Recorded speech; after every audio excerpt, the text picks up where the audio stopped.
Lily Carter never imagined she'd step into a place like this. Light from the crystal chandeliers cascaded down onto gleaming wine glasses. Heels clicked sharply against the polished marble floor. In her faded floral dress and worn-out flats, Lily looked like a flawed sketch in an exhibit of perfection. She only meant to accompany her Aunt Margaret, the only family she had left, to what was described as an important networking gala. But from the moment she walked into the grand Montrose ballroom, Lily knew she didn't belong. The first glances sliced through her like invisible blades. A group of women dressed in exclusive designer gowns, their hair flawless, whispered and chuckled among themselves. At the center of them stood Veronica Sterling, a powerhouse in the media world, her eyes ice cold as they landed on Lily. "Oh, Margaret, you didn't mention you were bringing a companion," Veronica said, her voice dripping with polite cruelty and a half-smile that masked ridicule. "This is my niece, Lily," Aunt Margaret replied, her hand gently resting on Lily's shoulder. "She works at a local bakery and is learning about the event business." "How charming," Veronica replied, though her eyes told an entirely different story. Lily forced a smile. Her heart pounded as she took her seat on a gold-rimmed chair. The dinner had just begun, but she already felt like she was sitting in a den of wolves, draped in silk, and her very first instinct was, run. Dinner unfolded under the soft glow of crystal chandeliers, but for Lily, every passing minute felt like silent torture. She tried to mimic how others held their cutlery, but her fingers were stiff with anxiety. No one insulted her directly, but every glance stripped her presence bare, an obvious flaw in their crafted perfection. "And where do you study, Lily?" a middle-aged man asked, his voice pleasant yet calculated. "I'm not in college," she answered gently. "I work at a small neighborhood bakery." A hush fell over the table, dark and heavy. Only the clink of glasses against plates echoed coldly. "Begging." "How quaint," Veronica smirked. "Maybe next time you can bring pastries for the board meeting, see how they react." Laughter rippled around the table. Lily lowered her head, swallowing hard. Aunt Margaret, the only person she knew in the room, said nothing.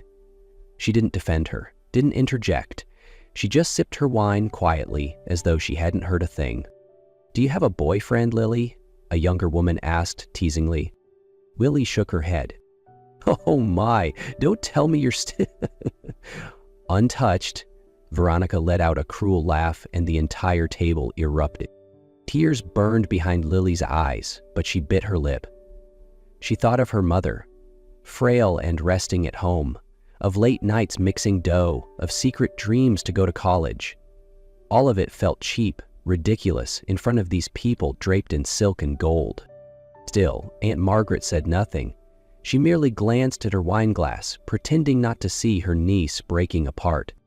"She looks like a character from a prehistoric documentary," someone whispered. Another joke, another stab. And Lily knew if no one stopped this, she would break. A chair scraped back sharply, the sound slicing through the air like thunder. Laughter halted mid-breath, choked by the sudden storm. Lily looked up, tears still clinging to her lashes, just in time to see a tall figure rise from across the table. Nathan Hale. She recognized him from magazine covers. The CEO of Hale Innovations, one of the youngest billionaires in the country. Now he stood there, tailored black tuxedo immaculate, eyes razor sharp as they swept across the table. "How strange," he said, his voice low and commanding. "It seems some people here have forgotten the meaning of respect." No one responded, no one dared. Working at a bakery is nothing to be ashamed of. Mocking honest work, however, that's shameful. His gaze landed squarely on Veronica as he said this, and her face blanched. Lily sat frozen. She didn't understand what was happening, or why someone like Nathan Hale was speaking for her. He walked slowly to the table, stopping behind her chair. "I don't believe she should be subjected to this performance any longer," he said, calm but with steel in his tone. Lily turned to Aunt Margaret, searching for support, but her aunt looked down, avoiding all eye contact. Nathan extended his hand toward her. "Miss Carter, if you'll allow me, I have a table nearby. No one laughs at people there." The entire room fell into a silence so thick Lily could hear her own heartbeat. Someone cleared their throat. A fork clattered to the floor. But all eyes were locked on her. She had never held the hand of someone so powerful. His hand was warm, steady. She didn't know why, but she placed hers in his. As they walked through the rows of tables, no one said a word. The same faces that had mocked her now looked away, from her and from him. Nathan led her to a small table by the window, far from the crowd. Soft light framed his strong features and those unreadable eyes. "Thank you," Lily whispered once they sat. Nathan smiled, eyes never leaving hers, as though she were the only person in the room. "Sometimes," he said gently, "the things most worth cherishing are the ones the world forgets to value." The next morning, Lily was arranging scones in the glass case when the doorbell chimed. She looked up, and her heart skipped. Nathan Hale stood in the doorway of her little bakery, utterly out of place among the scent of butter, flour, and the soft jazz from her old radio. "Good morning, Miss Carter," he said, voice calm but certain. "I hear this place makes the best raisin buns in town." Lily nearly dropped the tray she was holding. She didn't understand why he was here. He could dine anywhere, but here he was, in her world of flour and jazz, smiling like she was the only name he remembered. They talked. About pastries, about the shop, about early mornings, and sometimes about the things people usually keep quiet. Nathan didn't treat her like a curiosity. He listened, really listened, and made her feel like an equal. Before leaving, he paused at the door. "I'm dining somewhere quieter tonight," he said. "A small restaurant, no ball gowns, no chandeliers, just good food and honest conversation. Will you join me?" Lily hesitated. Part of her wanted to say no, to protect herself, but another part, the same part that walked out of that dinner with her head high, wanted to say yes. That evening, she came. The restaurant was cozy, candlelit, no stares, no sneers. Nathan sat across from her, his eyes unchanged, calm, focused, attentive. "Why did you help me?" she asked softly. Nathan met her eyes. "Because I used to be you. The outsider, the one knocking on doors that never opened." They talked about life, about her mother, about dreams postponed by bills, medicine, and hard truths. "I want to go to college," Lily confessed. "Not to escape the bakery, but to build something of my own." Nathan nodded, a slow smile curving his lips. "Then start with something small," he said, "like tonight. A meal, a conversation, and the chance to believe that not everything beautiful is fake." In the days that followed, Nathan started showing up more often. Not with fanfare or spectacle, just quietly, slipping into the bakery each morning, picking a jam tart or cinnamon twist, sometimes staying a few extra minutes to hear Lily talk about customers or how she burned the last batch of cookies. He didn't pry.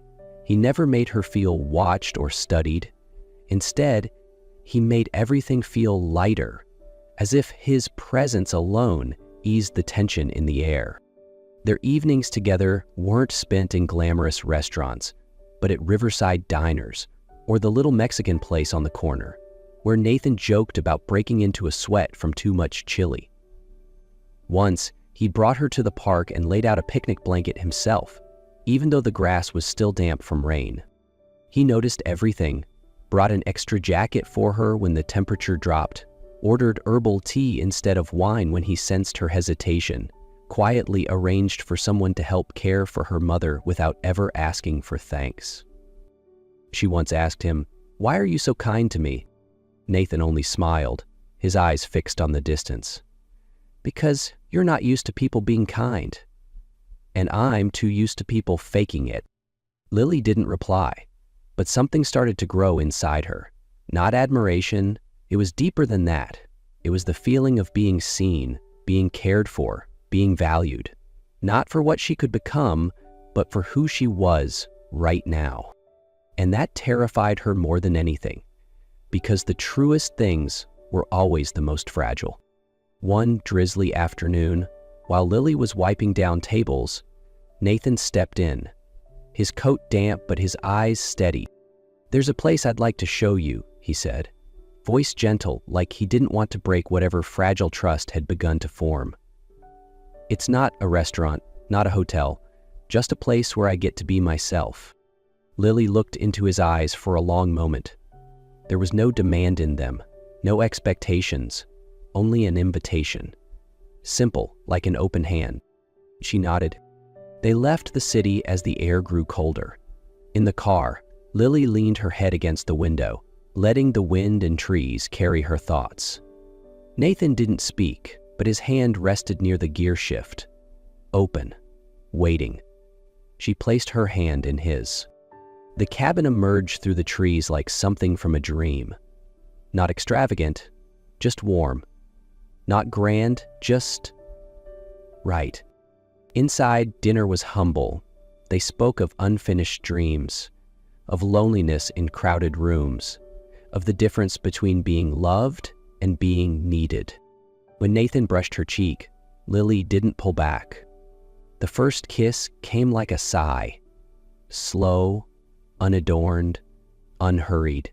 No declarations, but everything in their bodies whispered truths only the wounded could recognize. That night, by the fire, Lily allowed herself to believe that someone like Nathan could truly see her, that a girl who baked bread could be worthy of something soft.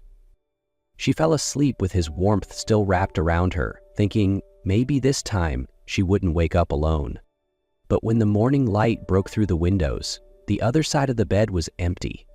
The pillow beside her was cold. The fire had died. Nathan was gone. On the table, a thick envelope, a folded note. "Urgent business called me away. The car will take you home." Beside it, a thick envelope. Money. Lily stood there, staring at the envelope like it might vanish if she blinked. The note trembled in her hands, but the real quake was somewhere deeper, in the quiet shattering of something she didn't dare name.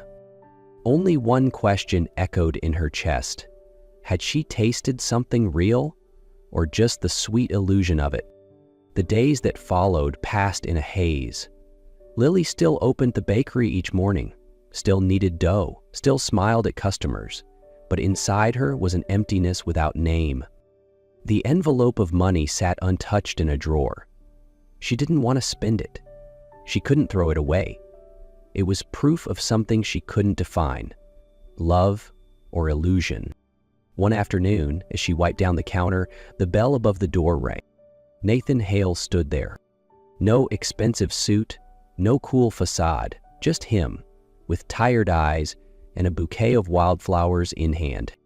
"Do you have a minute?" he asked, voice rough like he hadn't slept in days. Lily froze, her hand tightening around the cloth. She didn't know whether to cry or turn away. "I know I vanished like a coward," Nathan said, "but you need to understand, that morning I was scared." "Scared of what?" she asked, barely above a whisper. "Of what I felt. You reminded me who I was, not the CEO, not the millionaire, but a boy who once dreamed someone like you could believe in him." He pulled a folded document from his pocket, a resignation letter from Hale Innovations. "I'm not here to buy forgiveness. I'm here to rebuild, if you'll let me." Lily said nothing. Her tears did all the speaking. "You don't have to forgive me now," Nathan continued gently. "Just know, every beautiful thing you dream of, you deserve. Not because of anyone, not because of me." She stepped forward, resting her hand on the wildflowers he held. "Then this time," she whispered, "we begin with the truth." Nathan nodded, eyes glistening. And in that tiny bakery, among the scent of sweet dough and wild blooms, they needed no more words. This will look enough to begin everything. 4 months later, on a gentle early spring evening, Nathan brought Lily back to where it all began, the Grand Restaurant. But this time, it wasn't the grand chandelier-lit hall filled with judgmental glances. They ascended to the rooftop, a private space. Nathan had transformed into a garden overflowing with red roses, Lily's favorite flower. String lights hung like stars, casting a warm golden glow. Music drifted softly in the air, and Lily could barely speak. "I remember you once said," Nathan whispered as he led her to the center of the terrace, "that red roses made you feel loved, but not loudly." She didn't answer. Tears shimmered on her lashes. Then he knelt down, not with a dazzling diamond ring, but with a delicate pearl, soft and luminous under candlelight. "Because you," he said, "are the most natural beauty I've ever known. Not perfect and never needing to be precious." Lily brought her hand to her lips, breath catching. "Maybe real love only needs one thing," she whispered. "To be seen and still be loved." She nodded. They embraced among the roses, beneath the open sky and glowing lights, where old wounds were washed clean by the sincerity of a promise. A few weeks later, their wedding took place on a secluded beach beneath a blazing sunset. No extravagant ceremony, no showy guests, just their dearest loved ones and simple vows carried by the waves. Lily wore a pure white dress, her bare feet sinking into the sand, and Nathan whispered in her ear, "No one else in the world could ever be you." Their love no longer hid behind masks or fear. They were accepted not for wealth or status, but for the courage it took to live as their truest selves. They built a new life, a small home overlooking the sea, a charming bakery, and lazy mornings with coffee and red roses. No one called it a fairy tale, but to Lily and Nathan, it was the most magical thing they ever dared believe was real.